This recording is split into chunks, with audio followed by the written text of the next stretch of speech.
ఎన్నికల ముందేమో చాలా హామీలు ఇచ్చినటువంటి హామీలు అమలు చేస్తలేను కదా, మరి చేయకపోతే ప్రజలకు నేను దూరం అవుతా. కాబట్టి మరి బలమైనటువంటి పార్టీ ఇవాళ రేవంత్ రెడ్డి చేస్తున్నటువంటి ఆ ఇచ్చినటువంటి హామీలు ప్రజలకు వ్యతిరేకమైనటువంటి పనులు ఏవైతే చేస్తున్నాడో దాన్ని ఎప్పటికప్పుడు బీఆర్ఎస్ పార్టీ ప్రశ్నిస్తుంది, నిలదీస్తుంది.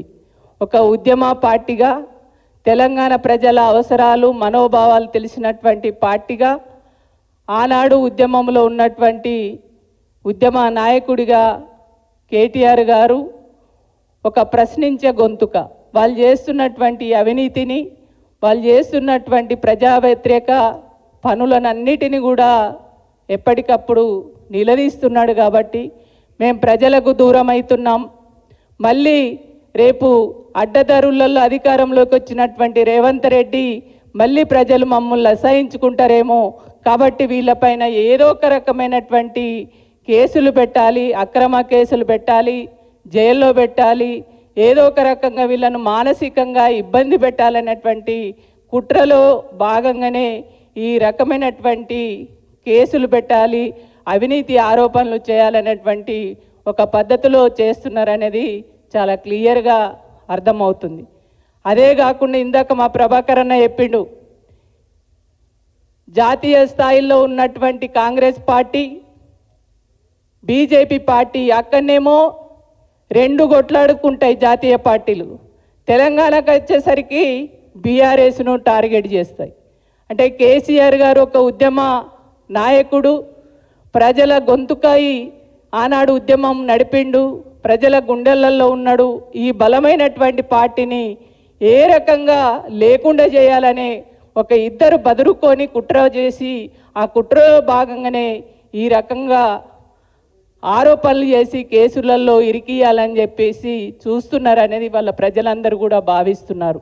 ఇవాళ ప్రజలు అనుకుంటున్నారు, అరే అప్పుడు రేవంత్ రెడ్డి చెప్పినటువంటి మాటలు, ఆయన చెప్పినటువంటి మోసపు మాటలు నమ్ముతిమి, తెలిసో తెలియకో ఏదో మార్పు మరి ఇవన్నీ ఇస్తా అంటుండు కదా, చాలా హామీలు ఇచ్చిండు కదా, మరి ఆ ఇచ్చినటువంటి హామీలన్నీ అమలు చేస్తాడేమో అని మేము నమ్మినాము ఆయన మోసపు మాటలు.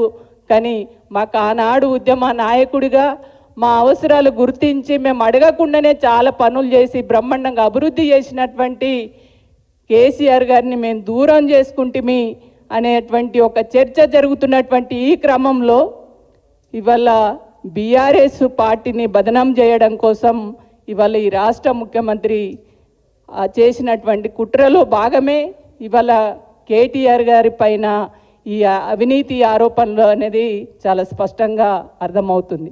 కాబట్టి రేవంత్ రెడ్డికి, ఈ రాష్ట్ర ప్రభుత్వానికి నేను ఒకటే డిమాండ్, నువ్వు ఇచ్చినటువంటి హామీలు అమలు చేయు, కానీ కుట్రలు కుతంత్రాలు ఏదో ఒక రకంగా బీఆర్ఎస్ పార్టీని బదనాం చేయాలని అంటే ఈ బదనాలు, ఈ కుట్రలు కుతంత్రాలు అనేది ఇవాళ మాకు కొత్తగా కాదు. ఆనాడు ఉద్యమ కాలంలో ఇట్లాంటివి ఎన్నో చూసినాం. కానీ రేపు రాబో రోజులలో నువ్వు చేస్తున్నటువంటి కుట్రలు కుతంత్రాలు అన్నిటినీ కూడా ఎదుర్కొంటాం.